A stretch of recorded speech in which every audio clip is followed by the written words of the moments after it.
छुट्टा पशु विपक्ष का अहम मुद्दा था। योगी सरकार ने इसको बहुत गंभीरता से लिया। अब इन छुट्टा पशुओं का नाम हमने निराश्रित गौवंश लिया है। अब ये निराश्रित गौवंश कहीं बाहर से नहीं आया है।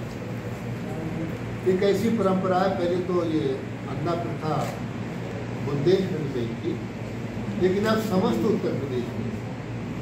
तो इसके लिए हमने प्रारंभ से अभी जैसे व्यक्ति को रोटी, कपड़ा, मकान की आवश्यकता है, ठीक उसी तरीके से पशुओं को भी रहने का आश्रय स्थल, भूसा चारे का प्रबंध, स्वच्छ पेयजल की व्यवस्था और रोशनी की व्यवस्था, ये सब हो।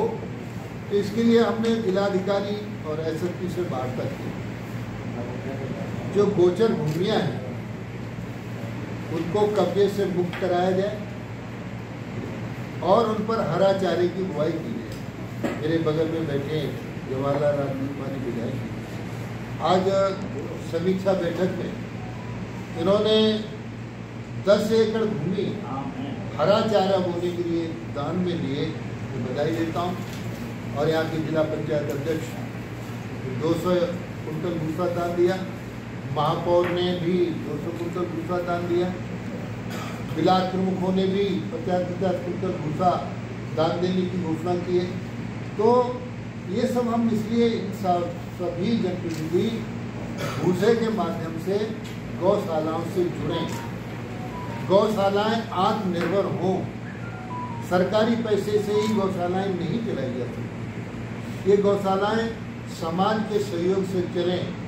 अब गौशालाओं में दूध नहीं है गौशालाएं, तो गायों की व्यवस्था भी, दूध देने वाली भी गाय हो।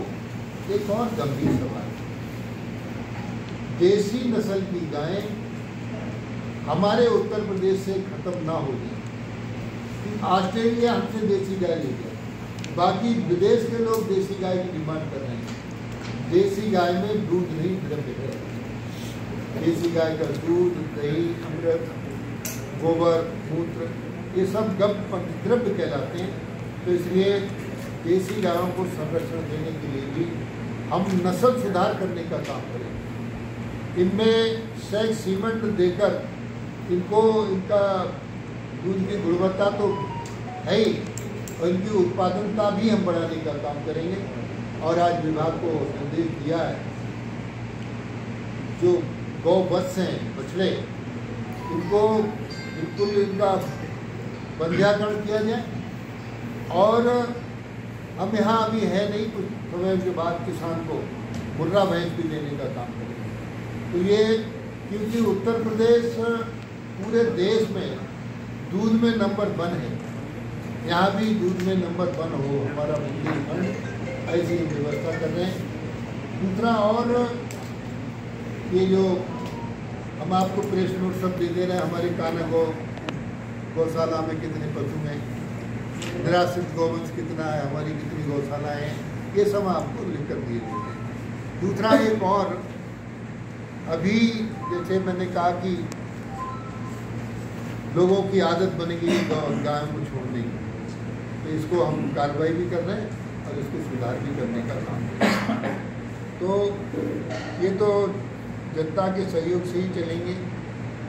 जो हैबिचुअल है गाय के दूध देकर छोड़ने के, उनके खिलाफ थाने में मुकदमा दर्ज होगा, सुसंगत धाराओं में केस चलेगा, जुर्माना भी हो सकता है, सजा भी। दूसरा, हमारे पास एक विभाग अल्पसंख्यक विभाग, इसमें मदरसा शिक्षा को हमने एक तरीके से मुख्य धारा से जोड़ने का काम किया। उर्दू, फारसी जो पढ़ाते हैं उस भाषा पढ़ाएं, इसके साथ साथ हिंदी, अंग्रेजी, गणित, विज्ञान, सामाजिक विषय इत्यादि ऐसे महान पुरुषों के विषय पढ़ाने का काम किया जाए। जो हम लोग प्रार्थना कहते हैं, वो अपनी दुआ कहते हैं, दुआ तो करें, लेकिन जब स्कूल का अवकाश हो तो राष्ट्रगान आवश्यक रूप से करें, ऐसा निर्देश हर मदरसे को पहुंच गया है और राष्ट्रगान प्रारंभ भी हो गया है। दूसरा, इसमें हम लोग जो वक्फ की ज़मीनें हैं, लोगों ने इसको हम सर्वे करा रहे हैं और फिर सर्वे के बाद अतिक्रमण हटाने का काम करेंगे। इसमें हम ITI खुलवाएंगे, अस्पताल बनवाएंगे, उनके अल्पसंख्यक लोगों के लिए जो सुविधाएं हो सकती हैं, आधुनिक शिक्षा देकर उन्हें गुणवत्तापूर्ण समाज से, मुख्य धारा से जोड़ने का काम। बस मुझे ये कहना था। आपको किसानों का भूसे का भुगतान बकाया है, उस पर क्या कहेंगे? बगरा ब्लॉक को बगल में बैठी हूँ, ये बात सत्य की झूठ है? क्या है? बगरा ब्लॉक के पूर्व प्रधानों का 1.5 साल से 1 साल से वो आवेदन दे रहा है, लेकिन कार्रवाई नहीं हो रही। आज हमने कह दिया, हाँ, ब्लॉक प्रमुख ने इस विषय को उठाया था, हमने कड़े निर्देश दे दिए हैं और उसको वो पूरा करेंगे। क्योंकि पूरी 17 ग्राम पंचायतों का 2.5 करोड़ है। आपने प्रश्न कर दिया, उसका उत्तर सुनो। जितनी गाय हैं फिजिकली, उसमें कोई थोड़ी मोटी कमी होती है, ये कागज नहीं है, वो कागज नहीं है, तो इसको पूरा करा के उनका भुगतान कराएगा। क्योंकि जो भरण पोषण भत्ता दे रहे हैं आपको 30 रुपये दे रहे हैं, चारा इतना महंगा हो गया है, कहीं एक गाय के ऊपर 200-250 रुपये खर्चा आ रहा है, उसको 20 रुपये देकर के क्या इसको भरण पोषण राशि बढ़ाने की प्रावधान कर ले आगे? तो फिर इसके लिए माननीय मुख्यमंत्री से बात करेंगे। इसके लिए हम एक और योजना लाएंगे, गाय के गोबर से CNG बनाएंगे और हम फिर उत्तर प्रदेश के 5 मंडल प्राथमिकता से लेंगे। झांसी मंडल, हमारी गौशालाएं आत्मनिर्भर बने। कल एक जिला पंचायत अध्यक्ष बादा ने एक बहुत अच्छा विषय उठाया था कि हम अपनी गौशालाओं में इनके जहाँ गौशाला कर विभिन्न तरीके से वर्मी कंपोस्ट बनाना और भी चीज़ें बनाना, तो ये चीज़ें अब गाँव मुझसे जुड़ा है। ये पशु पक्षियों का व्यवहार, ये मनुष्य के जीवन को दिशा देने का काम करते हैं। कभी कहीं कोई दैवीय आपदा आती है तो पशु संकेत करते हैं, पक्षी संकेत करते हैं।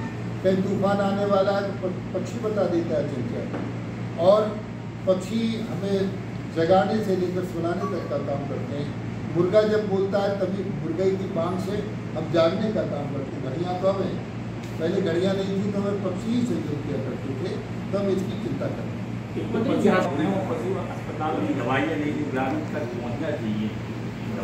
इसके लिए हमने बहुत एक अच्छी व्यवस्था की है,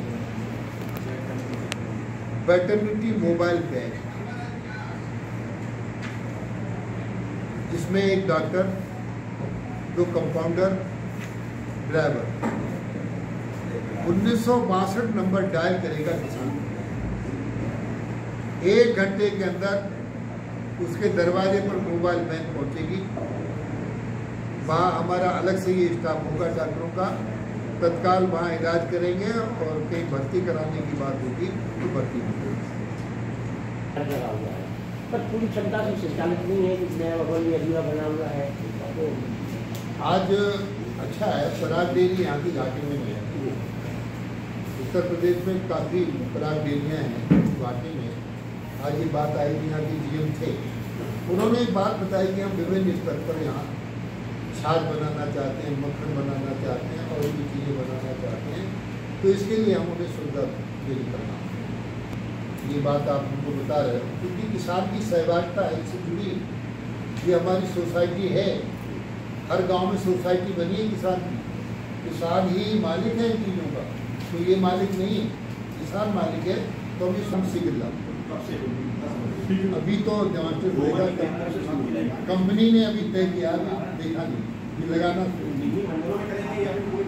नहीं, अभी पहले बरेली मंडल से जो अन्ना जानवर घायल हो जाए उसको रखने की कई व्यवस्था नहीं, 2 दिन रखना पड़े तो ना कुछ चिकित्सालय कोई व्यवस्था न किसी चिकित्सालय नहीं। अन्ना जानवर ये घायल है कि तत्काल जहाँ पर है वहाँ व्यवस्था देने का काम करेंगे। फिर भर्ती करने की व्यवस्था भी हम नहीं होगी, लेकिन ये उसको सब लगता प्लान नहीं है, है। ऐसे जानवर या घायल हो, नहीं इनको इलाज करने की व्यवस्था है। सरकार जैविक खाद जैविक रखने की कोई व्यवस्था ट्रॉमा नहीं। सेंटर है यहाँ शहर में। है। किसका कहाँ है? कहाँ है? सरकार जैविक खेती को बढ़ावा देना चाह रही है। वो एक- ये गौ आश्रम से आपको जैविक जो खाद है ना, उसमें अखरोट वो भी खाद, है। इसको ही बना के बेचे तो जैविक खेती का उत्पादन बढ़ सकता है, उसकी आपकी वो बढ़ सकती है। हाँ। इसका दवा कोई नहीं दे रहे आप। इसीलिए जैविक खेती पर ही दबाओ। वर्मी कंपोस्ट गाय के जब गोबर से CHP में बनेगी। आ जाएगा तो गोबर बचेगा कहाँ हैं? पे? उसमें लग जाएगा। नहीं हम जैविक खेती में अब ये जो लोग छोड़ रहे हैं उनके लिए कर रहे हैं, पूरे प्रदेश में भी लागू नहीं कर रहे हैं। इतना गोबर पड़ा है जैविक खेती के लिए, एक वास्तव में अच्छा विषय उठाया। ये हम रोज जहर खा रहे हैं, सब्जी में, अनाज में। गाय के गोबर से को घोल कर इस फसलों पर छिड़क दिया जाए तो पेस्टिसाइड की जरूरत नहीं है। फूल बनेंगे और उत्पादनता भी बढ़ेगी। इसे करना है।